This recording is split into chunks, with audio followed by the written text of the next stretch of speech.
Nouveau record de l'inflation dans la zone euro.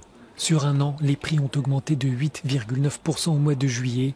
Ils avaient déjà progressé de 8,6% en juin selon Eurostat, l'Office des statistiques de l'Union européenne. Plusieurs éléments alimentent cette flambée.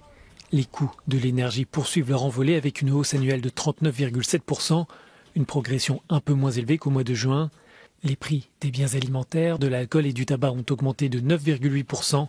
Les biens industriels non énergétiques progressent de 4,5% et les services de 3,7%. L'Estonie, la Lettonie et la Lituanie sont les pays membres les plus touchés par l'inflation. Dans ce contexte difficile, la croissance dans la zone euro a tout de même progressé. Le rebond au deuxième trimestre a été de 0,7%, soit un sursaut plus élevé qu'attendu. Toutefois, la situation économique varie fortement d'un pays membre à l'autre.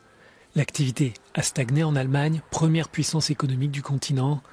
Malgré ce résultat inquiétant, le pays évite la récession technique.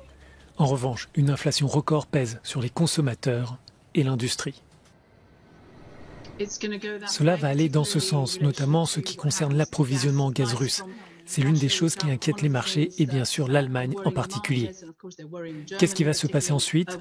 La plupart des prévisionnistes supposent une baisse du PIB en Allemagne et le reste de l'Europe suivra probablement. En France, le spectre d'une récession s'est dissipé. Après une chute au premier trimestre du produit intérieur brut, Paris a connu un rebond de 0,5% au printemps. L'inflation s'est accélérée en juillet en France pour atteindre 6,8% sur une année, soit le chiffre le plus élevé depuis 1985. Ces quelques éclaircies n'éloignent cependant pas le risque d'une récession à cause de la guerre en Ukraine et de la dépendance européenne à l'égard du gaz russe.